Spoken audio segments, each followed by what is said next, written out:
After a disappointing trip to Fuji-Q the previous day, we made our way west to Nagashima Spa Land. We spent the night in Nagoya, and in the morning drove straight to the park. This would be my second visit to the park, and I'd be lying if I said I wasn't excited about it. It was probably one of my most anticipated days for the whole trip to Japan. Nagashima Spa Land is a huge park with a phenomenal set of roller coasters. It's often compared to Cedar Point in America, and with good reason. It's home to Steel Dragon 2000, the longest roller coaster in the world that stretches over 1.5 miles long, not to mention the fact that it's also 318 feet tall. Apart from that, there's 13 other roller coasters in the park, ranging from classic Schwarzkopfs to kiddie coasters, spinning coasters, and also Hakugei, a brand new hybrid coaster that opened earlier this year. On this part of the trip, I'd once again be joined by Serena, who thought she'd have a go at vlogging too. Hi, I'm Serena from Coaster Force. I'll be guesting on Rollercoaster David's vlog today. We are at Nagashima Spa Land in Japan, having an amazing time. All the coasters have been walk-on, including this beast. And it's absolutely amazing. There's so much airtime, it's like the double up, which is just going up just now. I just rode it in the front, and holy fuck, it is stunning. It's crazy, the amount of airtime on the double up, like... And it's just really strong. Yeah, it's like being punched out of your seat, like, oh, crazy.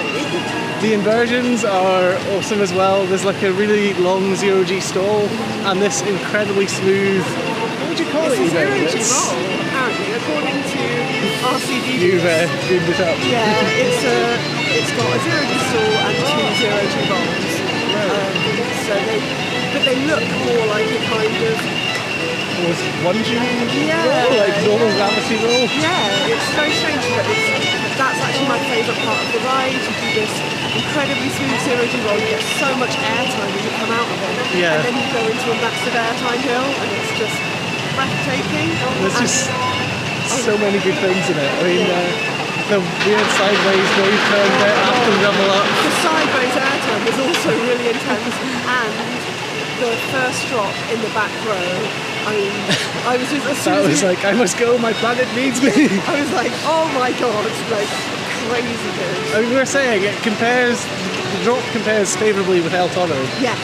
Like, it's the same sort of kind of drop, because you're going around a corner at speed, and then you're just like, whoa! Yeah, you already picked up quite a lot of speed before you even go into the drop, so it probably like boots you over the drop.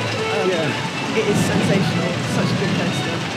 We've also had a ride on Steel Dragon 2000, which I thought was fun. You thought it was a bit rough in bits, like the first half. I really enjoyed it. I mean, it's absolutely fucking massive. I mean, the scale of this thing is hard to do justice. I loved the second half of Steel Dragon 2000, where it just relentlessly does nice floater airtime hills, and some of them are in tunnels, which at the moment, because it's hot today, were hotter than the sun. Yes. It's like being thrown into an oven of airtime. Onto the surface of Jupiter. Yeah. But for me, the first half was very rattly, which was quite distracting. But one thing that really took me by surprise was just how much it maintains its speed. Yeah. You get all that speed from the first drop, and it's like proper in your face, you feel your cheeks flapping around, and that stays at that speed for basically the whole of the ride. Yeah. It reminded me of sort of the brake run of King the Car, like that sort of force of wind on your face, but just sustained for, like, as you said, the whole ride. Yeah. And like those airtime rides, it just seems like there's one after another, after another, after another, all the way back to the station. Yeah, and they're really nice. They're very like B&M-esque, just floaty airtime hills. Yeah.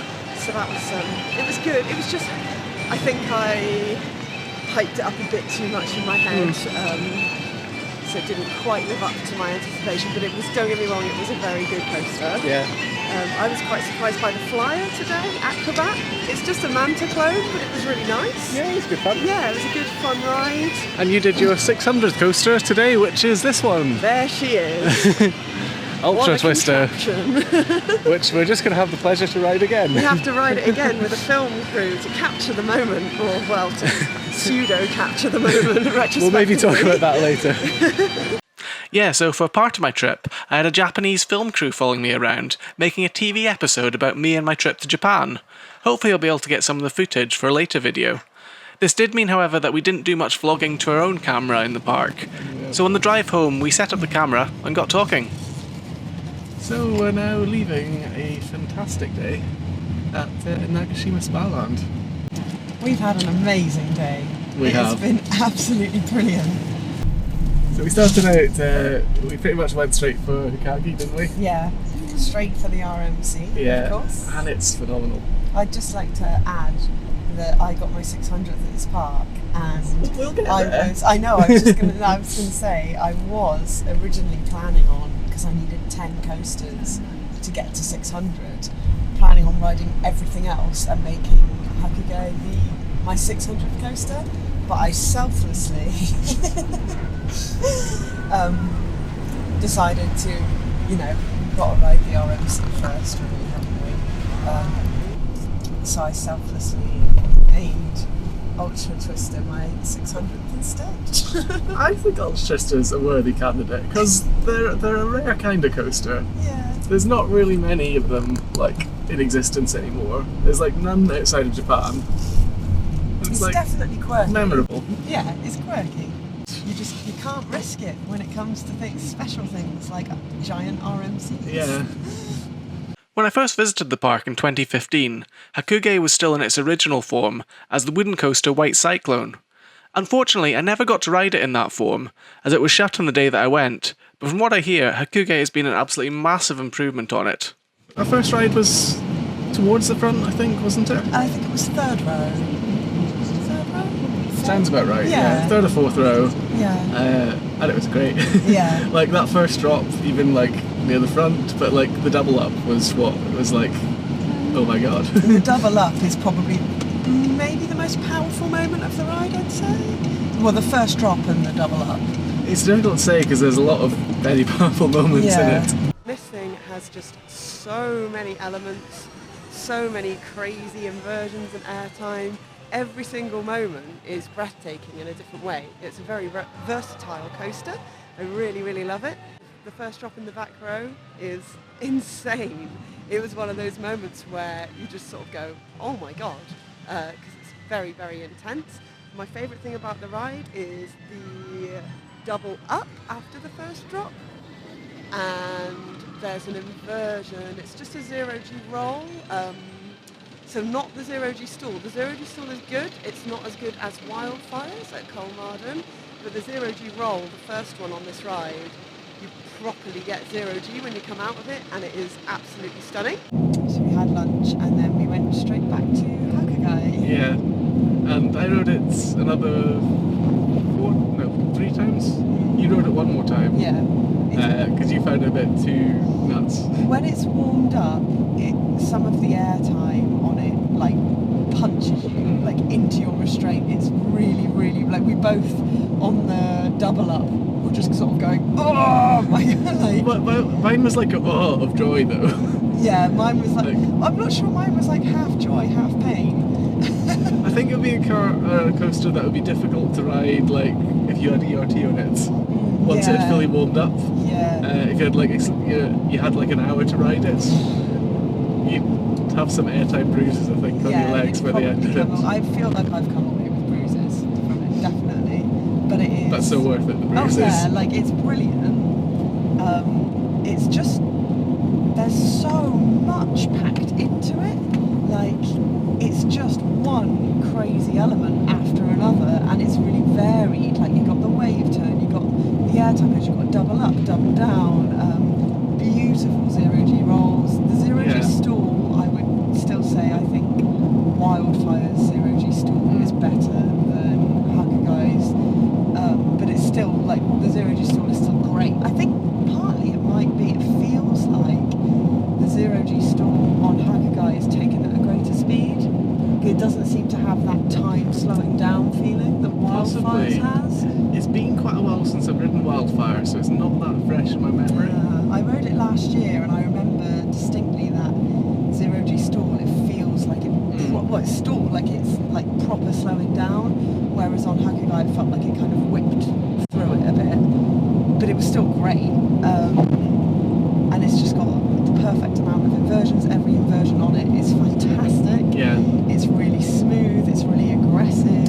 really like the pacing of it though as well, because it's like an element, then there's like almost like a brief rest, and then the next element, and it sort of flows just perfectly. The flow is amazing. Yeah, it's really, really good.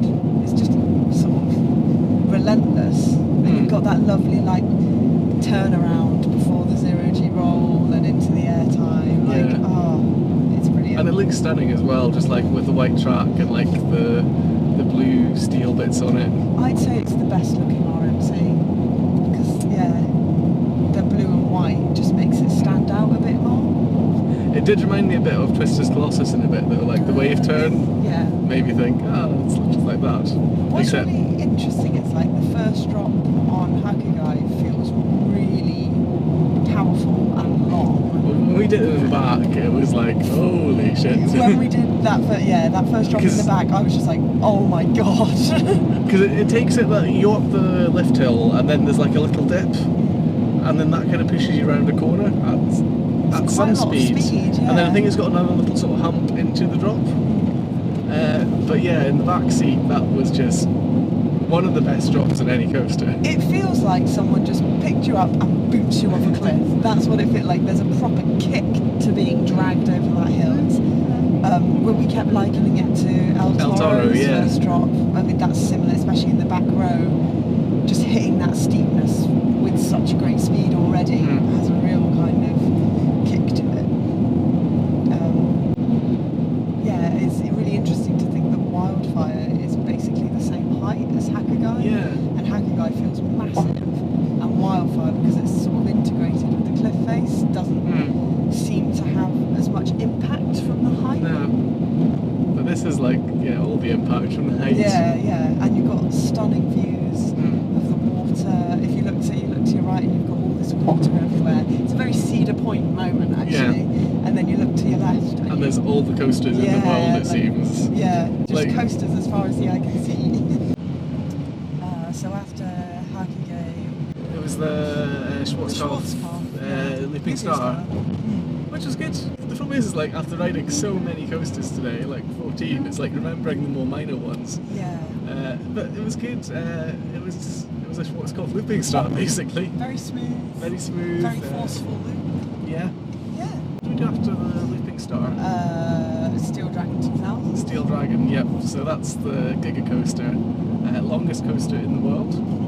Just the sheer like structure of Steel Dragon as well is phenomenal. It is huge. It's one of those coasters that just to look at, it's like, wow, this is amazing. Like it's so big and imposing, and it's right there as soon as you get into the park. Like it's really cool. And I mean that is the first thing you see when you drive up to it. You're driving into the entrance, and just towering above you is the drop of Steel Dragon, and then like the first airtime hill, which is like bigger than most other coasters. Yeah.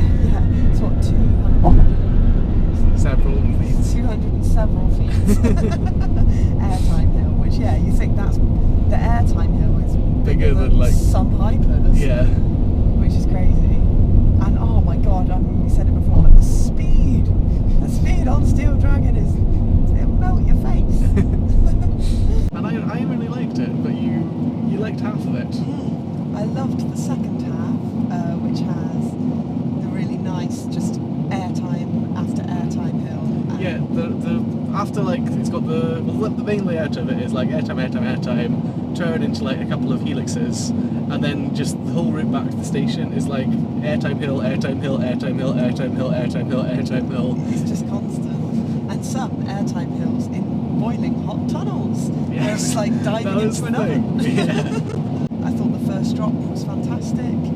The speed it maintains is amazing. Like you felt like it was trying to take your skin off at points. And I loved the airtime at the end, but it didn't have that sort of. I just expected more. I think I expected more from a Giga Coaster, and You're spoiled. Yeah, I've been a bit spoiled with things like Leviathan, really. So after Steel Dragon, what was next then? I think this was where we really started to dive into the, the numbers game of things. I think it was Corkscrew, which was standard, rough. Yeah, it reminded us both of Cedar Point's one, because it's exactly the same colour, and like... and it has that same viewpoint, which Yeah. the corkscrew where you can stand and watch it go through. Yeah. Because we left the corkscrew and walked round, and there's this weird building that was like, it's either a very well-themed toilet, which wouldn't fit in with the park, No. or it's some sort of spooky haunt. And then we walked towards it, and like the facade on the front opened up, and there was like monster heads sticking out. Yeah, like for, like, crazy cartoony decapitated ones. heads and stuff. And yeah, it was. So we went in, like, and yeah, it was quite creepy. You jumped a few times, I think. There were no live actors in No. it. It was animatronics. All mannequins. Which in a way is creepy, especially when they look really lifelike and you can't tell, and you're kind of walking towards it going, is it a person? Is it a mannequin? But I find mannequins sometimes can be even scarier than people.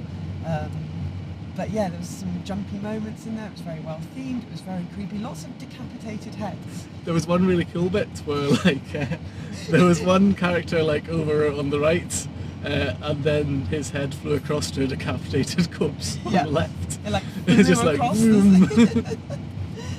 Yeah, It was really dark as well. That was another thing that added to the atmosphere, because I think I said like most of the other sort of haunts with like live actors in them, they rely on sort of dazzling lights ahead of you, so like someone can hide behind it, but you're having a light shined in your face, so you can't really see.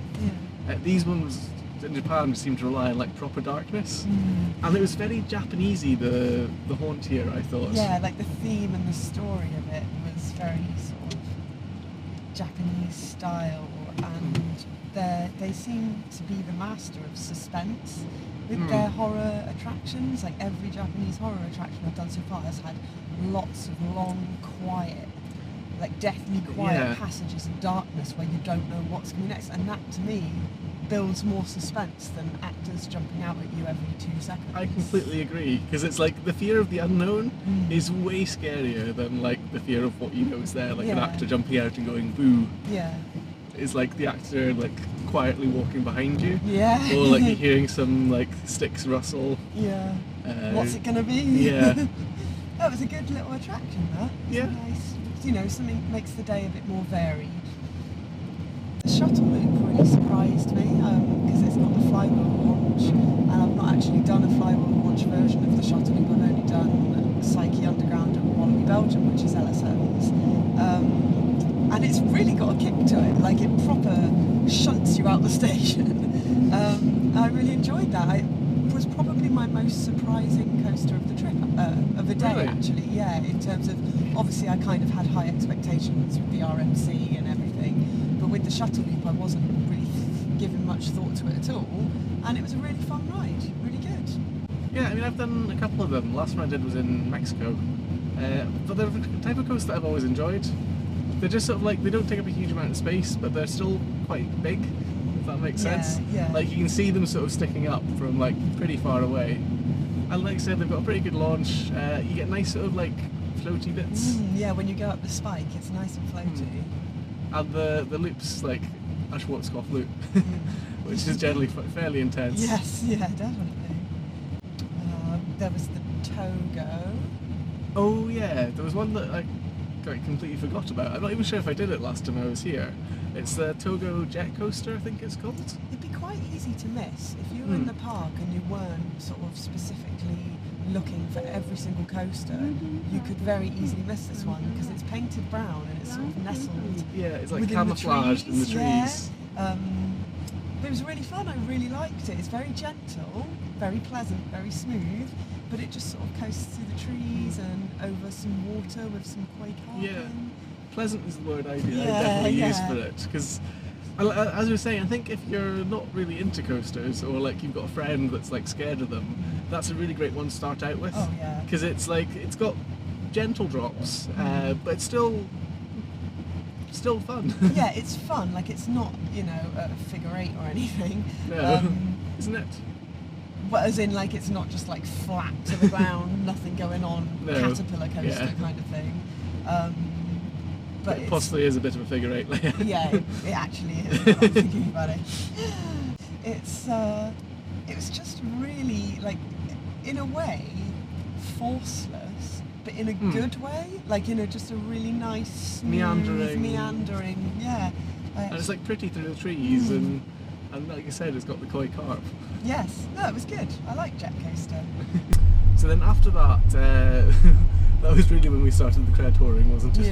Yeah. So we did the kiddie coasters. So there was a Peter Rabbit one, like a powered coaster. It was kind of cute. It had a very cute Zero car in the front. And like, was it a frog sticking out the side Yeah, of it? it was cute. Then we did a Ladybird Tivoli thing, which was alright. It's fine Again, for what it is. it's the cred shame to be doing. Then it was my time for my big moment, riding my 600th coaster. Yep. Proud of her. So we went to Ultra Twister. Yep. I've not ridden one of these Togo style coasters before, the Twister model. Really didn't know what to expect because it's not really like anything else. No. I mean, reversing out of the station is just interesting in itself. The first drop and like that first airtime hill actually caught me a bit by surprise Yeah. as well. Yeah. Because the restraints are weird. Like they kind of put your back in a weird position, like arching your back forward, and then the restraint comes over. But then like when it went over the drop and over the first hill, like you just came flying up out of your seat Yeah, anyway. there was a lot of airtime, like considering you had these big, heavy, like they were really heavy over the shoulder Yeah. restraints, and you've still got loads of airtime on the hill, and then you've got some severe braking, like there's some Thing harsh is, braking. You think you've got the braking done. Yeah. Because you go into this bit, it does the over the hump and then like twisty twist, and then it sort of goes into some brakes and slows down, and then it sort of slows, then it sort of moves forward a bit, slows, and then suddenly it just goes dunk. Yeah, like And you go throws you back, yeah. whiplash to it. Yeah. And even like we braced for it the second time we did it, and it still like caught us out. So then like the track tilts, it goes backwards, spiralling twice.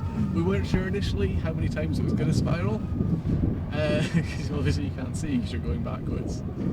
So you weren't that keen on the backwards bit, were you? I'm not a fan of backwards in general, apart from backwards launches. Backward launches are fab, but any kind of backwards inversions and stuff, it's like, it just makes me feel a bit ill. But yeah, I mean, Ultra Twister, I'd give it, yeah, I said to you before, a solid 6 out of 10. Like it's It's fun worth doing. in a unique way. You know, I'm glad I've finally ridden a Togo pipeline coaster. And I mean, it, you know, we rode it twice, Yeah. so it wasn't bad or anything, but it wasn't my favourite in the park. And then after That we did the bob that cart. one, we did the bob cart, which is fab. It's brilliant. I just laughed the whole way around. The thing that caught me out in it though was like it takes you out the station, and then like if you got the what it is basically it's a steel sort of like pipe, half pipe, Yeah. and you've got a powered sort of vehicle that goes around it. And you can power it yourself. Yeah, so you push forwards to go forwards, and like that controls the speed. But you sort of pushed forward out of the station, it went forward, and then just suddenly like the engine kicked in, and it Yeah. had like this sort of surge of speed. It's a bit like Blitzbahn at Toverland, but Yeah. without theming and way more of a layout. Like this one is really long, and you can Had quite a get few like bumpy bits. yeah, but it had like little bumps. Almost you could get airtime on. I think it wasn't quite fast enough. I couldn't get quite fast enough to No. get airtime. You might have been able to get faster than me. It's some of the corners as well. It was like you could take them at like serious speed. So after that was the Manta Clone Acrobat, which was fun. I bought some fab Acrobat merch. Yeah. It's like a little folder. with Oh, I little didn't actually cute realise little that was bats on. Acrobat themed. Yeah. I didn't see the Acrobat thing. Oh, so cute. Is it stickers? Or... No, it's like, you know, a document wallet for your council tax. Like, here sir, here's my important formal document. You'll notice it by the cute anime bats. Yeah. Actually, I was going to say, I didn't really love the coaster, but I liked the merch. But I did actually enjoy Acrobat more than I thought I would. The pretzel loop was really nice. So we like different parts of the pretzel loop Yes. though, because you like the nose dive down. Oh, the nose dive down was stunning. Like, yeah, it was just. Whereas I like the bit coming up, Uh, because I just have in my mind, like the first time I did the Superman coaster, that's like a flyer one, I just found the bit where you're going up sort of felt most like Superman, because it's like flying up into the sky. I just felt with the flying back up bit, for me, my head went a bit funny. Like, you got some kind of weird airtime, I thought, with this. Yeah. Like, I'm not entirely sure what direction it was going. Yeah, there was definitely some sort of weird force going on. But yeah, it was really nice. Had a nice splashdown. The colour of the track was like kind of aquamarine, so it's really pretty. It looked lovely, like in the sunshine today. Yeah. It's very nice. I always think that with those flyers, with the pretzel loops, they're very nice looking coasters, especially if they have the water features around them and the splashdown. But I mean, again, one thing that we haven't really touched on yet is we didn't queue for anything pretty much all day. Everything was a walk on, acrobat. We just walked straight on, like, which makes the day, especially when you've got as many roller coasters as Nagashima we did. has. How many coasters did we do today? Must have been 12, 11 or 12. Yeah. We forgot the wild mouse. Oh, yeah, so there's two. Which is quite easy to forget. I mean, those things, they really are all the same, aren't they? Like, there is no little variance. Except for wild mouse XXL. I think it's a bit different. Yeah, a bit bigger. And of course, Blackpool's wild mouse. Rest in peace. Yes, forever in our hearts. They're really good, but yeah, the wild mouse. I mean, there's a reason we forgot it. Yeah, not the most memorable of coasters in the world, shall we say? No. But it's fine. It adds +1. Yeah. Unfortunately, that was our only spite, wasn't it? I think. I think The wild mouse is actually 2 wild mice next side to to each side. other. And yeah, that was the only spite we had all day. And that, if you think about it, is the best thing to get spited by, because we've ridden one side of it, so it's not like we're missing out on any coaster experience. We have actually. I suppose ridden it. technically there was the other side of the bobcart, Oh yeah. because the we didn't bobcart has 2 realise. tracks. Bobcart. But I is think they're only running them, but it's not a coaster, no matter what you say. Bobcart, it's on coaster count. Yeah, That makes but- it a coaster. Arguments aside, there was still one further coaster for me to do that day, and it was one I'd been putting off. Arashi. And it was absolutely fucking insane. It's like the Joker clones or like Batman in America, but this is just dialed up to like 11 and beyond. There is so much spinning on it. It is just... I'm not even sure if I enjoyed it or not. You sort of go around it and you're just spinning in a crazy way the whole time. It's like being in a washing machine. It's nuts. But then going round, I was swearing my head off. Like, what the fuck is up with this ride? And like, who thought this was a good idea?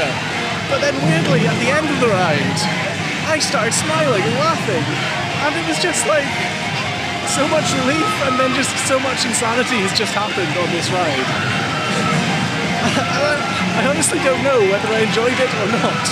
There's just that huge sense of relief after doing it. I might ride it later with Serena yet, I'm not sure. But yeah, if you think the Joker was intense in America, you ain't seen nothing. I still don't know what to think of it. It was nuts. I mean, I've done like the Joker and Batman Six Flags ones. I've never found them particularly pleasant, but like, okay. They're a bit sort of awkward in that like the kickers come in like and throw you back and forward at weird bits. But this one just like started kicking you and kept kicking you. Kept kicking you while you were down. Do you rotate in the same direction every time? I think it changes. Forwards and backwards rotation. See, there was that much going on that I'm not even sure which way was what and when.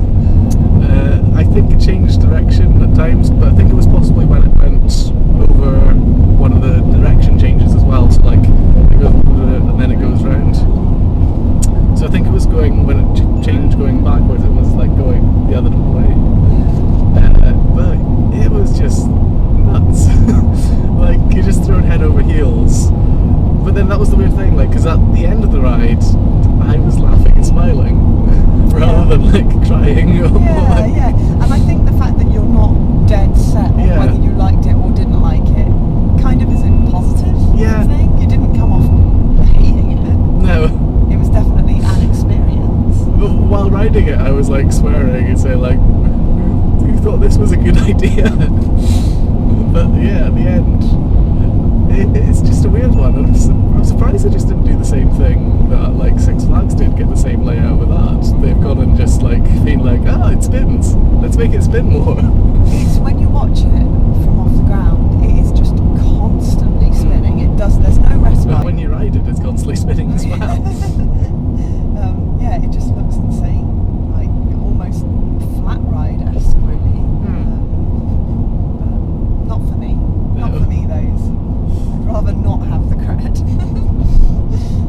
Arashi was certainly a memorable coaster, but the highlight of the day just had to be the absolutely breathtaking Hakugei. We had an absolutely amazing day at Nagashima Spa Land, and I can't wait to return there. Thanks so much for watching this video, and I'll see you again in another one very soon.